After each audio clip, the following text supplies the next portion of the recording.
of Stalingrad in February 1943, the Germans encountered a new nightmare. After the surrender of the 6th Army, nearly 90,000 men found themselves prisoners on foreign soil, and a march of thousands of kilometres behind barbed wire and across frozen plains lay ahead. Hands were raised to the sky, fingers stiff from cold and shame. Officers and privates did not know what awaited them, and only the wind howled over the Volga, reminding them of fallen comrade, and the confusion in the eyes of the defeated. Columns of prisoners stretched for tens of kilometres. Red Army soldiers surrounded them in a chain and drove them over icy fields through snow and smoke, and many fell and never rose again, becoming part of the White Steppe forever. At first, they were placed in temporary camps near the shattered city. There, the captives shared earth instead of beds and crusts of bread instead of meal, and every morning they heard the order to rise and move on. Soon, the march east was called the Road of Death. According to eyewitnesses, 15,000 people died in the first weeks from cold hunger and dysentery, and the sick walked beside the dead because stopping was impossible. September days in the camps near Moscow were notable for more than cold. The prisoners were housed in wooden barracks, and guards, many of whom had survived the siege of Leningrad, felt little pity for yesterday's enemies. One young lieutenant remembered the smell of wet cardboard and smoke. He described how the prisoners were issued quilted jackets and bread, and how they mended torn boots with rags, each step a pain, but still necessary. In the damp wind stood the commandant's table. Soviet officers wrote down names, asked about weapons, and separated officers and party members, sending them to interrogations and special camps. Some German doctors were sent directly to hospitals to care for the wounded. Soviet medics needed help to ease the suffering of thousands of Red Army wounded and of the prisoners themselves, and this was one of the rare moments when enemies worked together for life. But most privates faced a long road deep into the country. After a brief rest, they were loaded into boxcars and sent east to camps in the Urals and Siberia, where their labour would rebuild factories and cities. Along the way, thirst and hunger intensified. The cars had little water, and airmen tangled in their coats trying to stay warm, and many died on the floor during stops. In Siberia, the first groups were met by the wind from Baikal. They were placed in barrack settlements where they built roads, dug mines, and restored industry, and any mistake could mean punishment or a hungry night. Why did this happen? Soviet commanders believed German soldiers had to work off the destruction their army had caused and rebuild the cities they had ruined. That was their idea of retribution and justice. The camps ran dozens of work teams. Some mined coal in Kuzbas, others built railways north, others restored Stalingrad, and every day started with a siren and an assembly. Conditions were harsh. Разумеется, всех их на самом деле вывели в расход, но поскольку пленных расстреливать не полагалось, советские... Food was scarce. The ration consisted of watery soup from peelings and grain, and sometimes a piece of fat. Many suffered from scurvy and dysentery, but fear of punishment kept them silent. Those who fell ill were placed in infirmaries where medicines were lacking. Doctors tried to help, but mortality was high, and bodies were buried beyond the wire without names or crosses. Deaths peaked in the winter of 1943 and 1944. Historians estimate that of 90,000 prisoners, only about 40,000 remained by the year's end, and each week brought news of more burials, casting a darker mood over the camp. Sometimes prisoners were allowed to write home. Censors read every word, and descriptions of camp life were reduced to phrases about health and hope, but these letters gave people strength.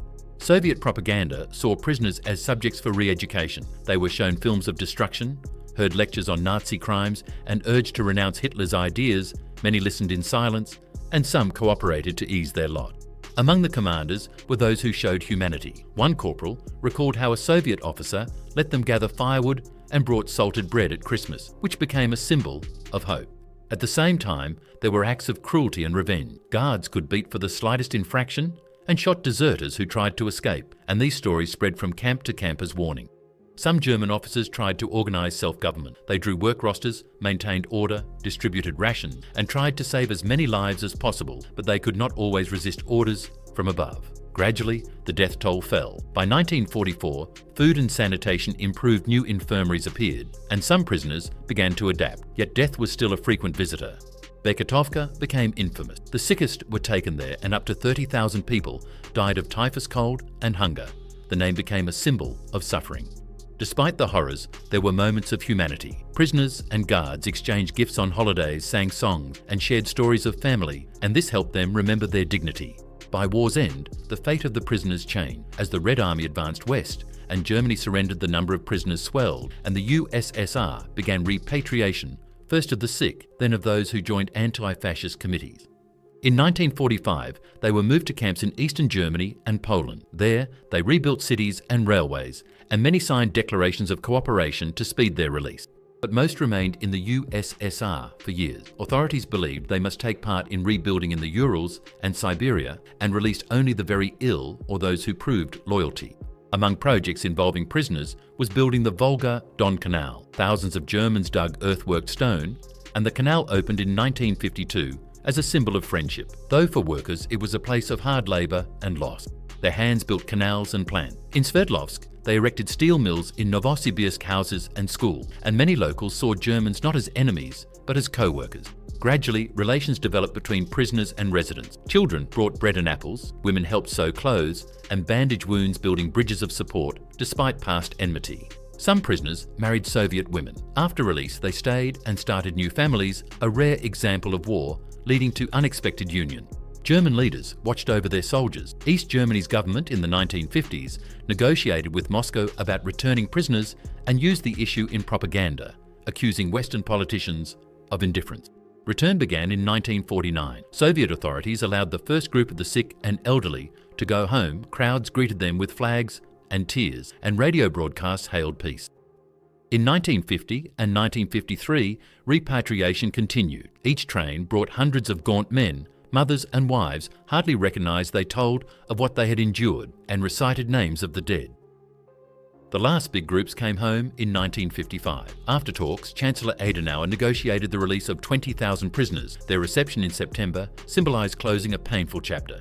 In total, only about 6,000 of the 90,000 returned. More than 80,000 died or disappeared in captivity, leaving letters and memories that historians study to understand the tragedy.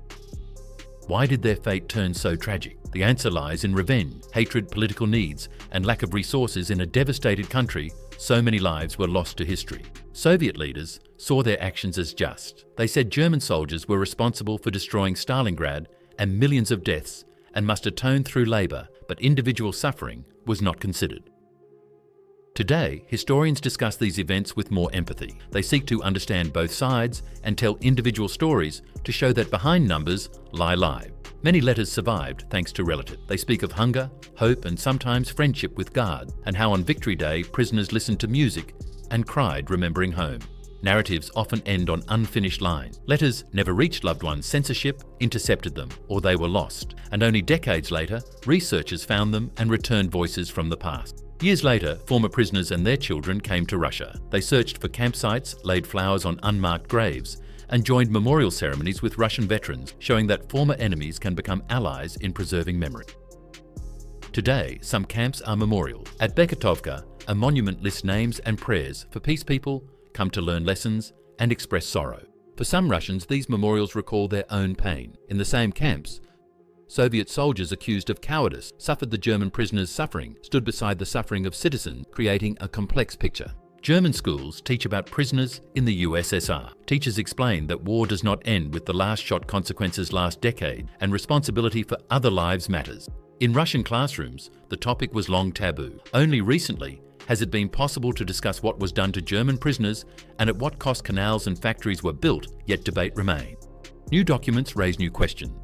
Researchers find NKVD files, lists of the dead, and try to build an objective picture using Soviet and German sources. Some archives remain closed. Politics keeps documents sealed, but historians hope that time will open them and memory will become fuller and fairer. But this was only the beginning. Understanding the fate of German prisoners in the USSR opens a wider discussion about human rights in war, about how victors treat the defeated, and about the necessity of humanity even in dark times. Sensory details remain in memory. People recall the smell of bread on a rare evening, the sound of a guard's steps at night, and the cold when hands reach for a mug of hot water. Memory lives in simple sensations. Comparisons help grasp the cramped camp. Former prisoners wrote they slept as close as passengers in a crowded elevator and shared blankets and warmth to survive. After return, many could not resume their old lives. They faced suspicion trauma and long recovery, and some had to justify why they survived when others died. Some became witnesses at trial. They spoke of brutal commanders, but their testimony was often ignored or used in political struggle between East and West. Literature and film tried to understand this experience. In Germany, memoirs and novels appeared in the USSR. Such books were rare and censored. Over time, dialogue between countries grew more open. In the 1990s, joint commissions searched for and commemorated the dead, allowing families to learn faith. Joint memorial events are held yearly. Delegations lay wreaths, hold round tables, and school children from both countries exchange visits to study history and build peace. The final numbers are striking. Of 91,000 prisoners, only about 6,000 return. The fate of the rest is a symbol of tragedy and a lesson for future generations. This story is not only about Germany and Russia, it reminds us that victory does not justify cruelty, that violating prisoners' rights is a crime, and that humanity must endure even in the darkest time. The key phrase from the title sounds like a verdict. What Russians did to German prisoners after Stalingrad became one of the most debated topics of the war and still sparks heated discussion. We repeat the phrase to understand it. The answer reveals a complex weave of suffering, politics, and memory that cannot be captured by one emotion. We see this story as a mirror. It reflects war's cruelty and shows how easily violence is justified, but it also shows the capacity for mercy and mutual aid even in inhuman conditions. In our final scene, we see a train heading west. It carries the last 20,000 prisoners returning home in 1955. People inside cry and smile at once, and guards on both sides of the track bid them farewell. On the platform, women hold photos and flowers. Their eyes search for familiar faces, and when someone appears gaunt but alive, they rush to embrace him, forgetting everything just to feel the warmth lost for 12 years. So our story ends. This video is purely educational and documentary in nature. It contains no ideology or propaganda.